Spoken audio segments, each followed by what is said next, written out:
சட்டப்பேரவையில் முதல்வர் உரையாற்றி வருகிறார். அந்த காட்சிகளை பார்க்கலாம். விதி 185/IA திருத்த தளர்த்தி இன்று 27/3/2025 நிதி அலுவலருக்கு முன்னர் அரசினர் தனி தீர்மானம் எடுத்துக்கொள்ள வேண்டும் என்னும் தீர்மானத்தை முன்மொழிகிறேன். மாண்புமிகு பேரவை முன்னர் அவர்களின் தீர்மானம் பேரவையின் முடிவுக்கு விடப்படுகிறது. ஏற்போர் ஆம் என்க, மறுப்போர் இல்லை என்க. ஏற்போரை அதிகம் என்று கருதுகிறேன். ஏற்போரை அதிகம். தீர்மானம் நிறைவேறியது. அரசினர் தனி தீர்மானம். மாண்புமிகு முதலமைச்சர் அவர்கள். மாண்புமிகு பேரவை தலைவர் அவர்களே, வேற்றுமையில் ஒற்றுமை கண்டு நாட்டு மக்கள் அனைவரும் ஒற்றுமை உணர்வோடு வாழும் நாடு இந்திய நாடு. பல்வேறு இனங்கள், மொழிகள், மதங்கள், வழிபாட்டு நம்பிக்கைகள், பண்பாடுகள் இருப்பினும் அனைவரும் இந்திய நாட்டு மக்கள் என்ற உண்மை உணர்வோடு மக்கள் வாழ்ந்து வருகிறார்கள். இத்தகைய நாட்டை ஆளும் அரசும் இத்தகைய உணர்வு கொண்ட அரசாகத்தான் செயல்பட வேண்டும். ஆனால் ஒன்றியத்தில் பாஜக தலைமையிலான கூட்டணி அரசானது தனது செயல்பாடுகள் அனைத்தையும் ஒரு விதமான உள்நோக்கு கொண்டதாக செய்து வருகிறது. எதை செய்தாலும் குறிப்பிட்ட தரப்பை வஞ்சிக்கும் வகையில் தான் திட்டங்களை தீட்டுகிறார்கள்.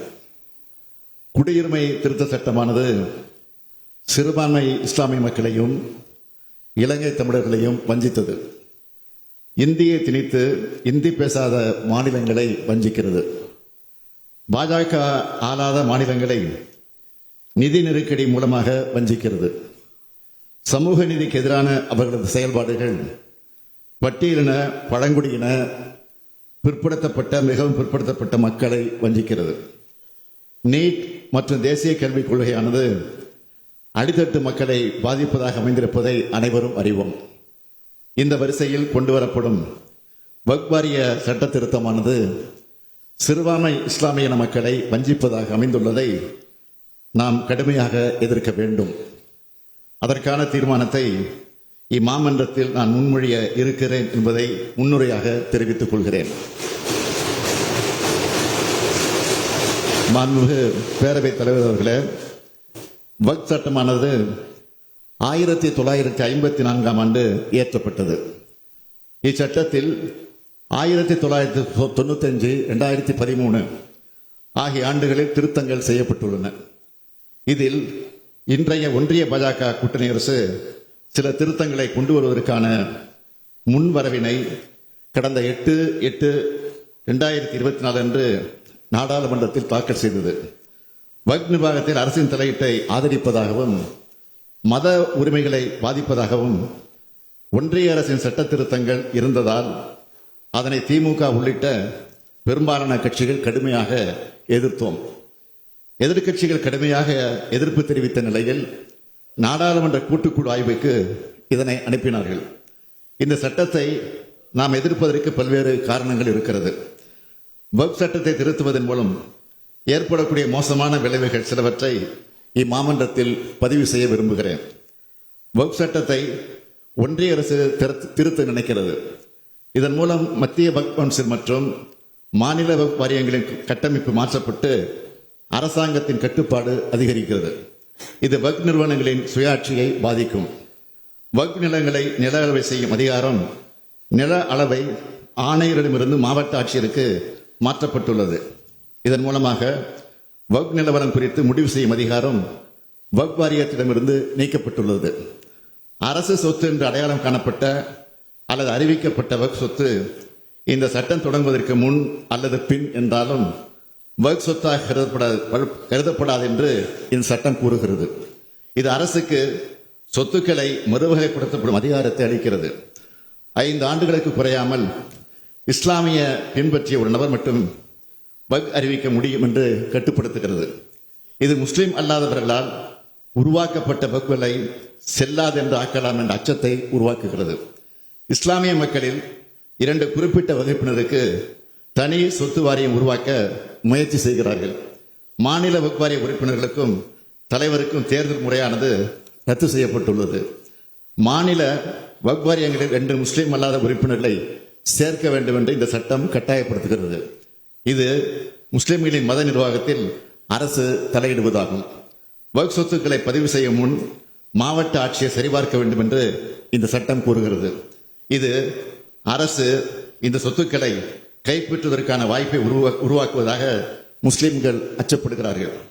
வக்ஃப் சட்டத்தின் பிரிவு 40 நீக்குவது வக்ஃப் வாரியத்தின் சொத்து அடையாள அதிகாரத்தை அகற்றி அதை அரசுக்கு மாற்றுகிறது. இது அரசியலமைப்பின் பிரிவு 26 கீழ் மத சுதந்திரத்தை மீறுவதாகும். வக்ஃப் பயனர் வக்ஃப் பை யூசர் என்ற பிரிவை நீக்க திட்டமிட்டுள்ளார்கள். நீண்டகால பயன்பாட்டின் அடிப்படையில் வக்ஃப் சொத்துக்களை அங்கீகரிக்கும் பாரம்பரியத்தை இது அகற்றுகிறது. இது முஸ்லிம் சமூகத்தின் உணர்வுகளை புண்படுத்துவதாக உள்ளது. லிமிட்டேஷன் ஆக்ட் என்று சொல்லப்படும் காலவரையறை சட்டம் வக்ஃப் சொத்துக்களுக்கும் பொருந்தும் என்று சொல்லப்பட்டுள்ளது. அறநிலையங்கள் மற்றும் பொது தொண்டு நிறுவனங்கள் இனி வக்ஃப் என கருதப்பட மாட்டாது. இந்த பிரிவுகள் முஸ்லிம் சமூகத்தின் எதிர்ப்புக்கு முக்கிய காரணங்களாக உள்ளன. இதனை ஒன்றிய அரசு கொஞ்சமும் சிந்தித்து பார்க்கவில்லை. இந்த அடிப்படையில் வக்ஃப் நிர்வாகத்தில் அரசின் தலையீட்டை அதிகரிப்பதாக ஒன்றிய அரசின் சட்ட திருத்தம் அமைந்துள்ளது. இது சிறுபான்மை இஸ்லாமிய மக்களின் மத உரிமைகளை பாதிப்பதாகவும் இருக்கிறது. இதனை நாடாளுமன்ற கூட்டுக்குழுவிடம் 30/9/2024 அன்று தமிழ்நாடு அரசு தெளிவாக சொல்லி இருக்கிறது. நாடாளுமன்ற கூட்டுக்குழுவில் இடம்பெற்றிருக்கக்கூடிய திமுக உறுப்பினர்களான முன்னாள் அமைச்சரும் நீலகிரி நாடாளுமன்ற உறுப்பினருமான ராசா அவர்களும் மாநிலங்களவை உறுப்பினர் MM அப்துல்லா அவர்களும் கடுமையாக தங்கள் கருத்தை பதிவு செய்திருக்கிறார்கள். திமுக மட்டுமில்லாமல் இந்தியாவில் உள்ள முக்கிய கட்சிகளும் எதிர்ப்பை பதிவு செய்திருக்கிறார்கள். ஆனால் எதிர்க்கட்சி உறுப்பினர் திருத்தங்களை நாடாளுமன்ற கூட்டுக்குழு நிராகரித்திருக்கிறது. நாடாளுமன்ற கூட்டுக்குழு முடிவுகளுக்கு ஒன்றிய அமைச்சரவை ஒப்புதலும் வழங்கிவிட்டது. இந்த நிலையில் வக்ஃப் திருத்த சட்டமானது எந்த நேரத்திலும் நாடாளுமன்றத்தில் தாக்கல் செய்யப்படலாம். இஸ்லாமிய மக்களை வஞ்சிக்கும் சட்டத்திற்கு எதிரான நமது எதிர்ப்பை பதிவு செய்ய வேண்டியது அவசியம் என்று நான் கருதுகிறேன். சிறுபான்மையின மக்களுக்கு எதிரான மத சுதந்திரத்தை நிராகரிக்கும் அரசியலமைப்பு சட்டத்துக்கு விரோதமான வக்ஃப் நோக்கத்துக்கு எதிரான நீதிமன்ற தீர்ப்புகளுக்கு முரணான குழப்பமான தேவையற்ற பல்வேறு பிரிவுகள் வக்ஃப் சட்ட திருத்தத்தில் இருக்கின்றன. இந்த திருத்த சட்டமானது வக்ஃப் அமைப்பையே காலப்போக்கில் செயல்பட விடாமல் முடக்கிவிடும்.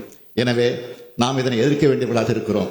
மத நல்லிணக்கு அனைவருக்குமான அரசு என்ற இலக்கணத்தை அடிப்படையாக கொண்டு நாம் ஒரு தீர்மானத்தை நிறைவேற்ற வேண்டும் என்று கேட்டுக்கொள்கிறேன். தீர்மானம்: இந்திய திருநாட்டில் மத நல்லிணக்கத்துடன் அனைத்து மதங்களை சார்ந்த மக்களும் ஒற்றுமையாக வாழ்ந்து வருகின்றனர்.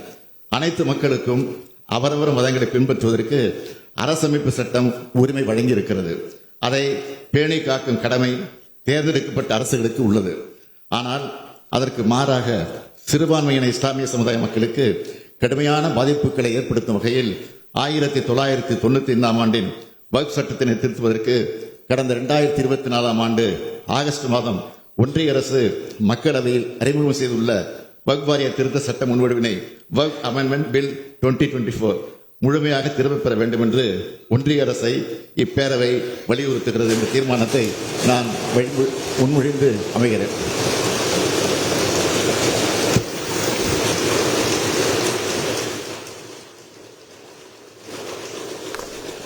வக்ஃப் வாரிய மசோதா எப்போது வேண்டுமானாலும் சட்டமாக நிறைவேற்றப்படலாம் அப்படின்ற சூழல் இருக்கக்கூடிய நிலையில் அதனை எதிர்த்து தமிழக அரசு சட்டமன்றத்தில் தீர்மானத்தை நிறைவேற்றி இருக்கிறது. வக்ஃப் மசோதா வக்ஃப் வாரியத்தை செயல்பட விடாமல் தடுக்கும் நிலையை ஏற்படுத்தும். இஸ்லாமிய மக்களுடைய மத உணர்வுகளை இது புண்படுத்தும். இதுவரை வக்ஃப் வாரிய சொத்துக்களை நில அளவையர் கண்காணித்து வந்த நிலையில் இந்த அதிகாரம் மாவட்ட ஆட்சியருக்கு மாற்றப்படும். அவ்வாறு மாற்றப்படுகின்ற போது இது வக்ஃப் வாரியத்தினுடைய சுயாட்சியை பாதிக்கும் என்று தமிழக முதலமைச்சர் அந்த தீர்மானத்தில் குறிப்பிட்டிருக்கிறார். வக்ஃப் வாரியம் மெல்ல ஒன்றிய அரசினுடைய தலையீடு அதிகரித்துவிடும். நாளடைவில் காலப்போக்கில் வக்ஃப் வாரியம் செயல்படவே முடியாத அளவில் தடுக்கும் நிலை ஏற்படும் என்று அச்சத்தையும் வெளிப்படுத்தி இந்த மசோதாவை தமிழக சட்டமன்றத்தில், அதாவது இந்த தீர்மானத்தை நிறைவேற்றியிருக்கிறார். வக்ஃப் மசோதாவை திரும்ப பெற வேண்டும் என்கின்ற இந்த தீர்மானம் தமிழக சட்டமன்றத்தில் முதலமைச்சர் முன்மொழிந்திருக்கிறார். மற்ற உறுப்பினர்கள் இதில் அவர்களுடைய கருத்துக்களை அடுத்தடுத்து சொல்ல இருக்கிறார்கள். செய்திகளை உடனுக்குடன் தெரிந்து கொள்ள உடனே சப்ஸ்கிரைப் பண்ணுங்க.